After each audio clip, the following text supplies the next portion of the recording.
રોજ બનતા દાળ ભાત આજે આપણે ઘરે એવા બનાવીને તૈયાર કરીશું કે જે આપણે રસોઈયામાં રાજ બનાવતા હોય ને એવી જ દાળ આપણી ઘરે બનીને તૈયાર થશે અને ભાત પણ એકદમ ખુલ્લા ખુલ્લા. તો અહીંયા 1 વાટકી મેં બાસમતી ચોખા લીધા છે અને સાથે તુવેરની દાળ લીધી છે અને અહીંયા 2 ચમચી સિંગના દાણા લીધા છે. હવે જો આપણી પાસે સમય હોય તો આપણે દાળ અને ચોખા બંને પલાળીને જ લઈએ છીએ, પણ દાળ છે એને 15 મિનિટ જેવું પલાળી દઈએ, 15-20 મિનિટ, ને ચોખાને 10 મિનિટ પલાળીએ તો પણ ચાલે. પરંતુ અત્યારે ફાસ્ટ જમાનો છે અને આપણી પાસે સમય હોતો નથી, તો તમારે ચોખા કે દાળ પલાળવાનો સમય નથી તો તમે આ રીતે કરી શકો છો. બધી જ વસ્તુને મેં અહીંયા મોટા બોલમાં લઈ લીધી છે. હવે ચોખા અને દાળ બંનેને એકદમ સારી રીતે બધી જ વસ્તુને ધોઈ લેવાની છે અને દાણાને પણ ધોઈને જ લેવાના છે, કેમ કે એમાંય પણ રજનો ભાગ હોય તો એ નીકળી જાય. તો દાળ અને ચોખા બધામાંથી પલાળી અને જે પાણી નીકળે એ ડસ્ટવાળું આપણે કાઢી નાખવાનું છે અને પછી આપણે એને બાફવા મૂકવાના છે, ત્યાં સુધી મૂકવાના નથી. જો સમય હોય તો દાળને પલાળી દેવાની, જેથી સરળતાથી બફાઈ જાય. ઓછા ગેસનું પ્રમાણ પણ ઓછું જોઈએ, ફટાફટ એ 2 થી 3 સીટીમાં બફાઈને રેડી થઈ જતી હોય છે. તો અહીં ચોખામાંથી તમે જોઈ શકો છો ઉપર જે પાણી નીકળ્યું છે બધું 2 થી 3 વાર ચોખા પણ ધોઈ લેવાના છે અને દાળને પણ ચોળીને ધોઈ લેવાની છે, જેથી રજનું પ્રમાણ હોય ઉપર તેલવાળી છે તો થોડુંક તો હોય જ, એ નીકળી જાય.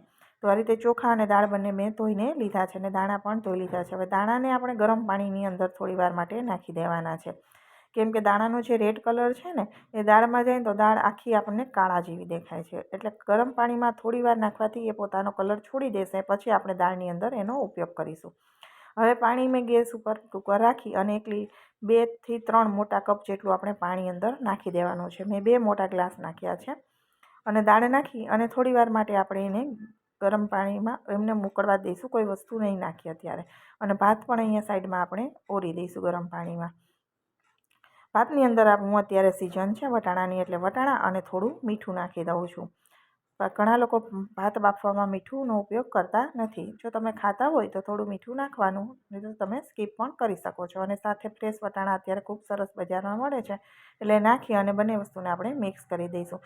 ત્યાં સુધીમાં આપણું દાળનું જે પાણી છે એ ઉકળવા લાગ્યું હશે. પાણી ઉકળવા લાગે અને આ રીતે સફેદ ફીણ થાય ને એ ફીણ આપણે કાઢી લેવાના. એવું કહેવાય છે કે આ સફેદ ફીણ છે જેનાથી આ યુરિક એસિડ છે અને એસિડિટી છે એનું પ્રમાણ વધે છે. તો તમે દાળ ભાત આ રીતે માથેથી ઉપર જે ઉભરો આવે ને સફેદ ફીણ થાય એ બધા કાઢીને આપણે એને ફેંકી દેવાના છે. ત્યાર પછી જ આપણે હળદર મીઠું એની અંદર નાખવાનું, ત્યાં સુધી નાખવાનું નથી. પહેલાં ગરમ પાણીમાં દાળને ઓળી દેવાની. તો આ રીતે તમે ગમે ત્યારે પલાળેલી દાળ હોય કે આ રીતે સીધી કરતા હોય તો પણ તમે એ રીતે ફીણ ઉપર આવે કાઢી લેવાના અને પછી આપણે એની અંદર મીઠું, જે સિંગના દાણા હતા એમાંથી લાલ પાણી આપણે કાઢી અને અહીંયા દાણા તમે જુઓ કલર જ ચેન્જ થઈ જશે, એકદમ સરસ એવા થઈ જશે. એટલે દાળની અંદર દાણાનો કલર છૂટશે નહીં. સાથે આપણે હળદર નાખી દઈશું અને ચમચી એક આપણે તેલ નાખી દઈશું. જે આપણી જૂના જમાનાની રીત આપણે કાઠિયાવાડીમાં ચાલતી જ આવે છે એ પ્રમાણે દાળ ઓળી અને આપણે કુકરને બંધ કરી 4 થી 5 વિસલ આપણે મીડિયમ ફ્લેમ ઉપર લગાવવાની છે. અને ત્યાં સુધીમાં આપણે ભાતને પણ જોઈ લઈશું. તો અહીંયા ભાત છે એકદમ સરસ રીતે તમે જોઈ શકો છો ફૂલીને ઉપર આવવા લાગ્યા છે. આ રીતે ભાત છે એકદમ સરસ ખુલેલા અને ઉપર આવવા લાગશે. છેલ્લે ભાતમાં પણ હું તમને એક ટિપ્સ જણાવીશ છે, જેનાથી તમારા ભાત છે એકદમ વ્હાઈટ જ બનશે, એકદમ સરસ બનશે. તો આપણા ભાત ચડી જાય પછી આપણે એને ટિપ્સનો ફોલો કરવાનો છે. તો ભાત ગમે એવા હોય તો પણ ભાત પીળા નહીં થાય. અને અહીંયા ભાત છે આપણા ઓલમોસ્ટ બનવા જ આવ્યા છે. હવે તમે ચેક કરી લેવાના આંગળીથી દબાવીને કે કડક જણાતા નથી તો આપણે એને કાઢી લેવાના છે. તો એકદમ સરસ ફૂલી અને હવે ઉપર આવી ગયા છે. તો ભાતની અંદર છેલ્લે આપણે એક વસ્તુ એવી નાખવાની છે જે છે લીંબુ. લીંબુ નાખવાથી ભાતનો કલર જે પીળાશ ઉપર હોય ને એ બધું તૂટી જશે અને વ્હાઈટ થઈ જશે. અને પછી તમે પાછળથી ઠંડુ પાણી નાખો ને તો એકદમ ખીલેલા જ ભાત રહેશે, ચોટશે નહીં બિલકુલ. તો આ મેથડ તમે જ્યારે ફોલો કરો ને તો તમારા ભાત પણ આપણે પ્રસંગોમાં જોતા હોય એકદમ છૂટા હોય એવા જ બનીને તૈયાર થશે. તો ભાતની અંદર લીંબુ નાખી દીધું અને ભાતને આપણે અહીંયા પાતિયાની અંદર નાખી દઈશું અને પાણી એનું નીકળી જાય. અને ઉપર થોડું ઠંડુ પાણી નાખી દેવાનું એટલે ભાત છે એ ચોટે નહીં અને એકદમ ખીલેલા રહે. તો આપણા ભાત હવે બનીને તૈયાર થઈ ગયા છે અને દાળનો મસાલો આપણે કરી લઈએ.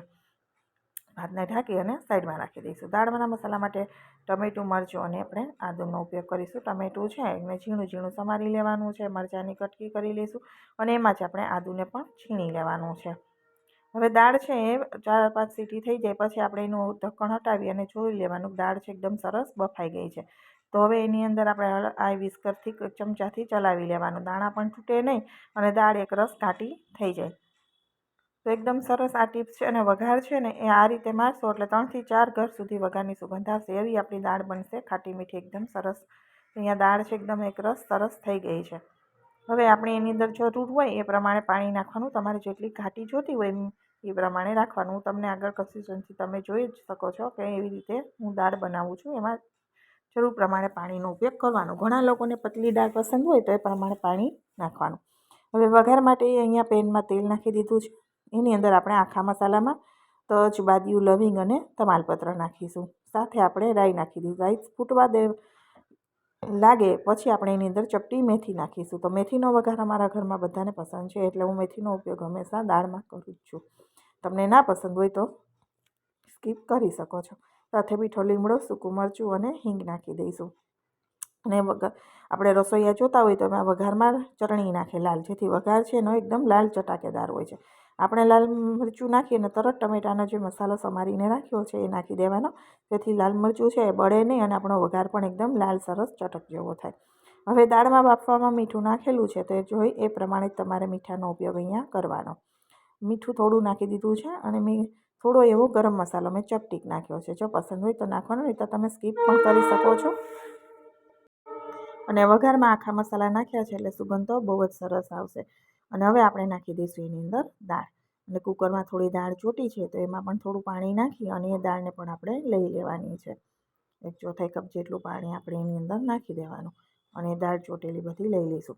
તો એકદમ સરસ એ વઘારની આ રીતે વઘાર કરશો ને આડોશી પાડોશી બધાને ખબર પડી જશે કે તમારા ઘરમાં દાળનો વઘાર થયો છે. એકદમ સરસ એવો દાળની સુગંધ આવશે. હવે દાળ ઉકળવા લાગે એટલે આપણે એની અંદર પછી લીંબુ અને ગોળનું નાખવાનું છે. તો જેટલી ખળગળ પણ હોય એ જરૂર હોય એ પ્રમાણે નાખવાનું છે. અને દાળને એકદમ સરસ પ્રોપર ઉકાળવાની છે કે જેથી એમાં બધા મસાલાનો ટેસ્ટ એકદમ સરસ આવે અને ખાટી મીઠી તમને જણાય. કાચી ન લાગવી જોઈએ. ઘણી વખત કેવું હોય દાળ વધારે પાકે નહીં તો એનો ટેસ્ટ બિલકુલ ન આવે, મસાલા પૂરા નાખ્યા હોય. હવે અહીંયા ગોળ ગળપણ માટે અને મેં લીંબુનો રસ નાખ્યો છે, એક લીંબુનો. તમને ખટાશ અને ગળપણ જેટલું પસંદ હોય એ પ્રમાણે નાખવાનું. આપણી ગુજરાતી દાળ છે ખાટી મીઠી હોય તો આપણને ખૂબ જ મજા આવે છે ખાવાની. એટલે એકદમ સરસ ટેસ્ટી બનીને તૈયાર થાય છે. તમારે ચાખી અને ચેક કરી લેવાનું ગળપણ છે, મીઠું છે અને ખટાશ. અને દાળને પ્રોપર એકદમ સરસ ઉકળવા દેવાની છે. સાઈડમાં તમે જોશો ને તે ચોટવા લાગશે. એવી સરસ ઉકળીને તૈયાર થશે અને ઘાટી પણ થઈ જશે. અમારા ઘરમાં ઘાટી દાળ ખવાય છે એટલે મેં ઘાટી લીધી છે. તમને જો ઘાટી પસંદ ન હોય તો તમે થોડી પાતળી પણ તમારી ચોઈસ પ્રમાણે રાખી શકો છો. પણ ઘાટી દાળનો ટેસ્ટ વધારે સારો લાગતો હોય છે. તો અહીંયા દાળને એકદમ સરસ ઉકાળી અને આપણે ચેક કરી લેવાની છે. લગભગ 6 થી 7 મિનિટ સુધી મેં આ દાળને ઉકાળી હતી અને એકદમ સરસ એવી ઘાટી અને ટેસ્ટ પણ એટલો સરસ આવે છે. ઉકળેલી દાળ અને મસાલા સાથે ટેસ્ટ સારો લાગે છે. તો અહીંયા એકદમ સરસ એવી આપણી દાળ હવે બનીને તૈયાર થઈ ગઈ છે. હવે એની અંદર આપણે નાખી દઈશું લીલા ધાણા. તો આપણે ગુજરાતી ખાટી મીઠી દાળ અને સાથે આપણે ભાત બનીને તૈયાર થઈ ગયા છે. તો આપણે સર્વ પણ કરી દઈશું. તો આ દાળ છે તમે આ રીતે વઘાર કરશો તો તમારી દાળ પણ એટલી જ સરસ બનીને તૈયાર થશે. તો પાકી ગઈ છે દાળને આપણે તપેલામાં ટ્રાન્સફર કરી લઈએ. તો એકદમ ટેસ્ટી અને ખૂબ જ સરસ આપણે રસોઈયામાં રાજ બનાવતા હોય ને એવી જ સુગંધ તમારી દાળમાં આવશે ને આખા ઘરમાં એટલી સુગંધ દાળની સરસ આવશે ને મીઠી કે તમને દાળ ભાત ખાવાનું મન થઈ જાય. તો અહીંયા આપણી ઘાટી સરસ એવી દાળ બનીને રેડી થઈ ગઈ છે. હવે એક પ્લેટમાં સર્વ કરી દઈશું. તમને મારી દાળ ભાતની રેસીપી પસંદ આવી હોય તો મારી ચેનલને સબસ્ક્રાઈબ જરૂરથી કરી દેજો અને વિડીયોને લાઇક અને શેર કરવાનું બિલકુલ ભૂલતા નહીં. અને કોમેન્ટ બોક્સમાં પણ જણાવજો કે તમને રેસીપી કેવી લાગી છે. અહીંયા મેં દાળ અને ભાત બંને સર્વ કરી દીધા છે. તો ગરમા ગરમ દાળ ભાત ખાવાની મજા ખૂબ જ આવે છે. તો આ રીતે ખાટી મીઠી ટેસ્ટી એવી દાળ બનાવશો તો તમારી દાળ પણ એટલી જ સરસ અને એટલી જ ટેસ્ટી બનીને તૈયાર થશે. ફરી મળીશું નવા વિડીયો સાથે. Bye bye.